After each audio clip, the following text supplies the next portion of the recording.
شوف هذا الأمريكي أخ لنا في دين الله جل وعلا، رجل أستاذ، رجل ما له شغل في هذا في ديننا. شوفوا قرأ التوراة، قرأ الإنجيل، قرأ أشياء كثيرة، لكنه لما فتح المصحف أي آية اطلع عليها؟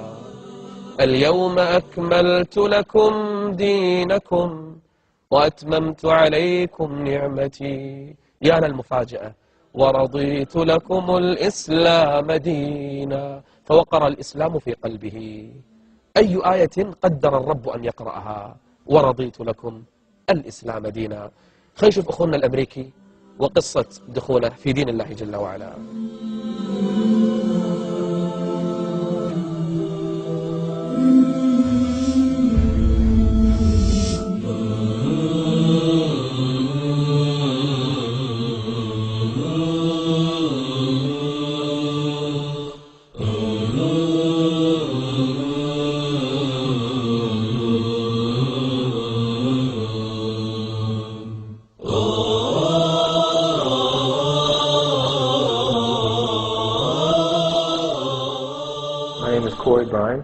I'm from America.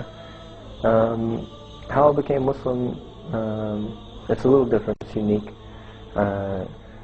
When I was towards the end of my first year of college, there were a number of things that happened to me, a number of bad things, and they happened all at once.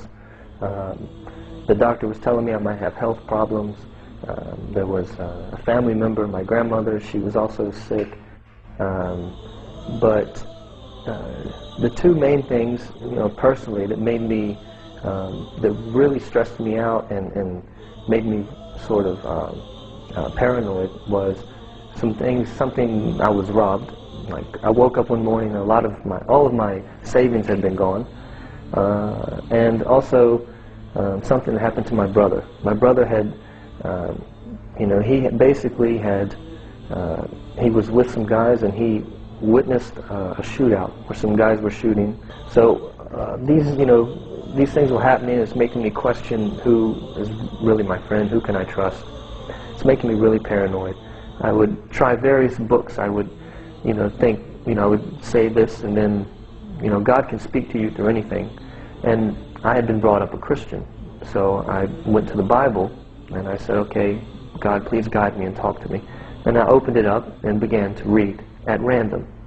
And what I read was more like history. It's more like a history book, it didn't really touch me. I did that again later when I found an old copy of the Quran.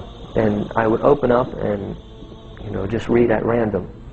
And the first thing I read was, this day I have shown favor upon you, perfected your path, and chose Islam as your religion. اليوم أكملت لكم دينكم وأتممت عليكم نعمتي ورضيت لكم الإسلام دينا. But for 6 months I really don't remember feeling pleasure. And then all of a sudden it was like a relief, like I could go, I could breathe out and say thank you. Because this is what I've been asking for. I've been saying, God, please help me and guide me. And there it was. Right there. I read the Quran from beginning to end over about 3 months, and slowly I just, got better, got my senses back.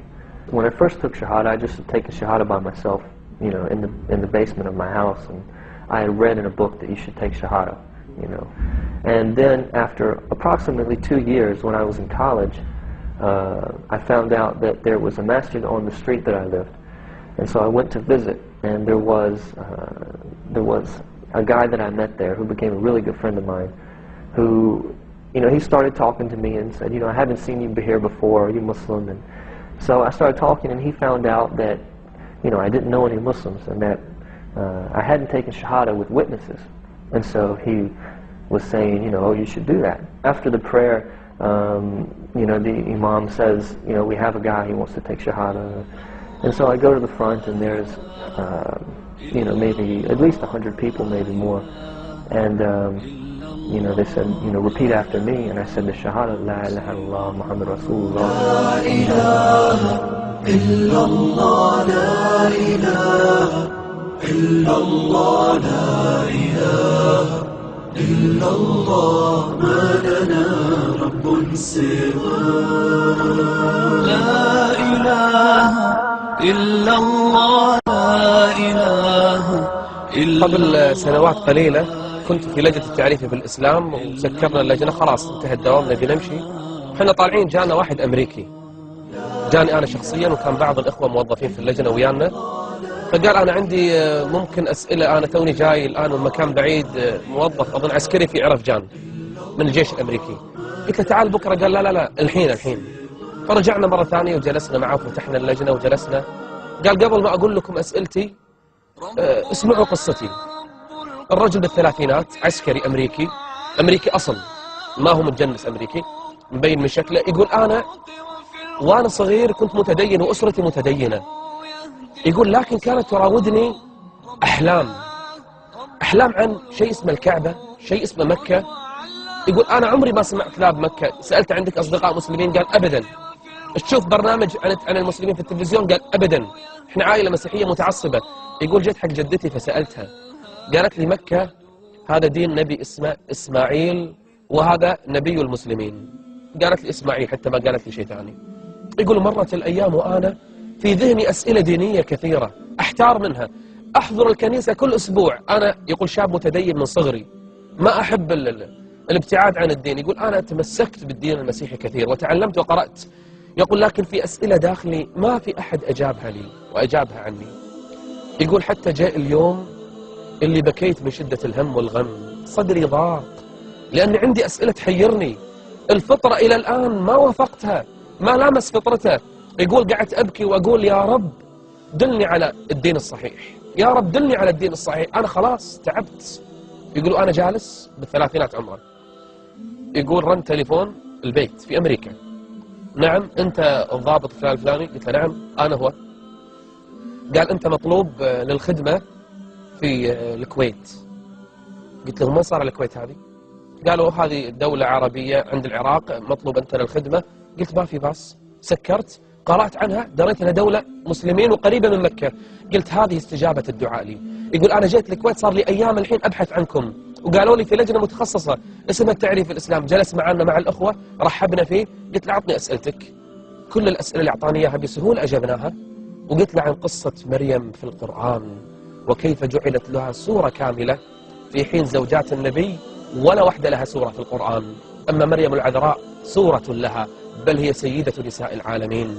وبينت له شنو عيسى بالنسبة للمسلمين، وأنا أقول له قاعد يبكي. قال لي أبي أسلم. قلت له أخذ لك وقت شوية، ادرس الموضوع. قال لا والله ما أطلع من هني، أنا من صغري أحلم بهذه اللحظة. شلون أسلم؟ قلت له تقول كلمتين تسلم. علمت معنى الشهادتين. فلما أسلم بكى ودمعت عيناه. قلت له ايش فيك تضايقت؟ قال هذه أسعد لحظة مرت علي في حياتي. هذا دين الله وهذا هو الإسلام، سينتشر في الأرض لا محالة، فمن أحب فليدخل ومن شاء فلا يدخل، لكن لا يلومن